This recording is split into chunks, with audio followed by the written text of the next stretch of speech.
हैं और वहां से उन तक पहुंच पाते हैं। अगर इसी तरीके की हरकतें रही इन नेताओं की बड़बोलेपन की, तो बांग्लादेश खुद के पैर पर कुल्हाड़ी नहीं मारेगा, गर्दन पर भी कुल्हाड़ी चलाएगा। लेकिन डॉक्टर मोहित शुक्ला हिंदू धर्म गुरु के तौर पर मेरे साथ जुड़े हुए हैं इस वक्त। डॉक्टर मोहित शुक्ला, आपसे भी बात करूंगा, लेकिन अवधेश जी एक सवाल आपके सामने मैं रख देना चाहता हूं। डॉक्टर मोहित शुक्ला के जवाब के बाद आपके पास आऊंगा। आखिर मोहम्मद यूनुस जो कर रहे हैं, क्या आप इसके पास आपके पास कोई तर्क है? ऐसा लग रहा है कि वो शेख मुजीब से जुड़ी हुई, बांग्लादेश के लिबरेशन से जुड़ी हुई हर निशानी को मिटाने पर आमादा हैं। क्या इसके पीछे बहुत पहले से काम किया जा रहा था? क्योंकि सारी मूर्तियां तोड़ दी गई, हर जगह से फोटो हटा दी गई, नोटों से फोटो हट रही है, बेटी को भगा दिया गया है, सब कुछ खत्म। क्या ये बांग्लादेश के लिबरेशन के इतिहास को भी बदलने की एक तैयारी है? आपसे सवाल का जवाब लूंगा, लेकिन डॉक्टर मोहित शुक्ला हिंदू धर्म गुरु के तौर पर अब आपका समय, क्योंकि बहुत देर से मैं आपका, आप देख रहे हैं, इंतजार कर रहा हूं। बांग्लादेश में जो भी हो रहा है वो एक हिंदू धर्म गुरु होने के नाते इस्कॉन, जो कि वर्ल्ड वाइड एक्सेप्टेड ऑर्गेनाइजेशन है, जो वाकई धर्मार्थ के कार्य करता है, उसको भी इन्होंने चार्जेस में फ्रेम कर दिया। वकील तक की हालत ऐसी हो गई कि बताया नहीं जा सकता। किस तरीके से आप देख रहे हैं बांग्लादेश की हालत को, डॉक्टर मोहित शुक्ला? देखिए, जैसे एक माता पिता के समक्ष उसके बच्चे को ताड़ना दिया जाए, कष्ट दिया जाए, प्रताड़ित किया जाए, उनको जो पीड़ा होती है, वैसी पीड़ा जो है धर्मगुरु को होती है जब उस किसी मानवता पर अत्याचार होता।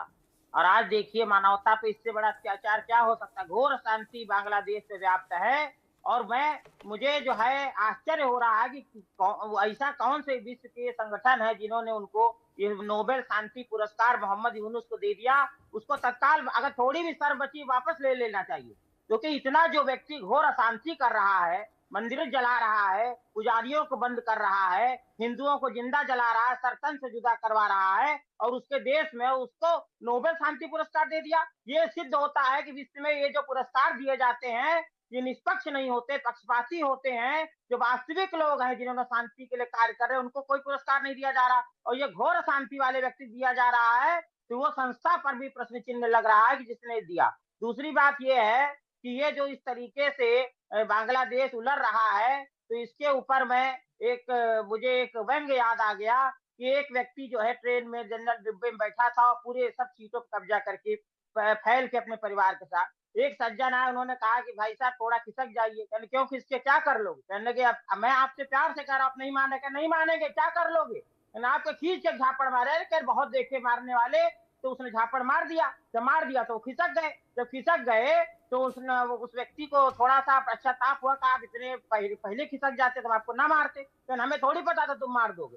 तो वही बात जो है, तुमने वास्तव मार दिया। तो वही चीज जो है बांग्लादेश की है। उसको ये नहीं लग रहा है कि भारत जो है, हम एक चूहा है, भारत इतना बड़ा हाथी, और हम उसको उलट रहे, कूद रहे हैं। और भारत अगर थोड़ा सा जो है पैर भी ऐसे रख देगा तो पिचक जाएगा। अगर मैं कहता हूं मोदी जी अगर हुंकार भर दे भारत के मंच से, तो ये बांग्लादेश बिल्कुल शांत, और ये यूनुस जो है ना, तो कमरे में बंद हो जाएंगे, अपने आप बंद कर लेंगे। भारत की हुंकार दें केवल मोदी। डॉक्टर मोहित शुक्ला, आप डॉक्टर हैं, आप अपने विषय में डॉक्टरेट आपने की हुई है, और आपके जो तर्क हैं वो समझ में आ रहा है, आपने बड़ा सही तर्क दिया। अब भारत को टिट फॉर टैट की भाषा अपनानी होगी। भले हरकत भारत जमीन पर ना करके दिखाए, अब उसका कम से कम मुजाहरा करना होगा। सांप काटे नहीं, लेकिन अगर फुफकारना भी छोड़ दे तो लोग पत्थर मारने लगते हैं। मैं रुक करूंगा अवधेश जी का, लेकिन उससे पहले बड़ी खबर यह कि बॉर्डर गार्ड बांग्लादेश के जवानों ने एक हिमाकत भी कर दी है, वो भी आपको बता दूंगा। ये सारी चीजों का एक सीक्वेंस है, क्यों हो रहा है ये भी समझते चलेंगे। बॉर्डर गार्ड बांग्लादेश के जवानों ने क्या हिमाकत की है वो भी आपको हम बता देते हैं। देख लीजिए आपके टीवी स्क्रीन पर, बीजीबी ने उकसावे भरी कार्रवाई की है। क्या कार्रवाई की है? असम से लगी भारतीय सीमा में घुसपैठ कर दी है। लीजिए, अब वो इशारा देने लगे हैं कि उनके अंदर ताकत भी है। इसीलिए शायद डॉक्टर मोहित शुक्ला कह रहे थे एक थप्पड़ की जरूरत अब है। स्पीड बोट से पहुंचे थे बीजेपी के जवान, क्योंकि वो पूरा का पूरा एरिया वो दलदली एरिया है, वहां पर नदी का काफी इलाका है जहां पर बांग्लादेश बॉर्डर के जवानों की हिमाकत दूसरी हिंदुओं पर जुल्म पर भड़क गई हैं। तस्लीमा नसरीन भी भड़की हैं, उन्होंने यूनुस को लताड़ लगाई है। तस्लीमा नसरीन जो कि मशहूर लेखिका हैं, उन्होंने मोहम्मद यूनुस को लताड़ लगाई है और उन्होंने मोहम्मद यूनुस को उसकी औकात बताई है और मोहम्मद यूनुस को फटकारा है।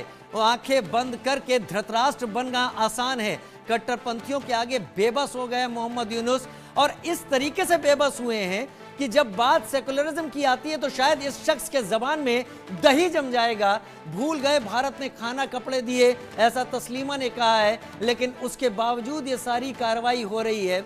जो सारी तस्वीरें निकल कर आ रही हैं वो तस्लीमा नसरीन के उस डर को सामने रख रही हैं, जहां पर बांग्लादेश का जो समाज मिक्स था, अब बांग्लादेश की 21% आबादी जो आज़ादी के वक्त थी हिंदू, उसे तो भूल ही जाइए, अब वो 8% हो चुकी है और अब जो कुछ हो रहा है उसके लिए और कम कर किए जाने की तैयारी है। आपको याद होगा, मेरे सारे मेहमान इस वक्त टीवी स्क्रीन पर देख रहे हैं, भारत ने बांग्लादेश लिबरेशन में 3000 जवानों की शहादत भारत ने दी थी और भारत के 12,000 जवान घायल हुए थे। पाकिस्तान के 8,000 मारे गए और 25,000 घायल हुए। कर्नल संजीत सिरोही इस बात को अच्छी तरीके से जानते हैं। लेकिन अवधेश जी, डॉक्टर मोहित शुक्ला ने बड़े सधे शब्दों में, मुझे लगा कि वो क्योंकि धार्मिक चोला ओढ़कर आए हैं तो शायद धार्मिक की बातें करेंगे, लेकिन उन्होंने अपने डॉक्टरेट को उस एक उदाहरण से बहुत काफी मजबूत किया कि अब फुफकारने की ही जरूरत नहीं है, एक बार काटना बनता है। अवधेश जी।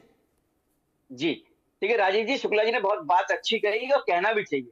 जिस तरह से हिंदुओं पर अत्याचार किया जा रहा है बांग्लादेश में, बांग्लादेश ही नहीं, जहां जहां हिंदू अल्पसंख्यक है और जहां जहां इस्लामिक कट्टरपंथी, नहीं, सवाल को इससे भी जोड़िए, क्या शेख मुजीब की सारी निशानियों को खत्म करने की तैयारी है? मतलब बांग्लादेश लिबरेशन जो भारत ने कराया था वो सब खत्म करने की ये कोशिश है।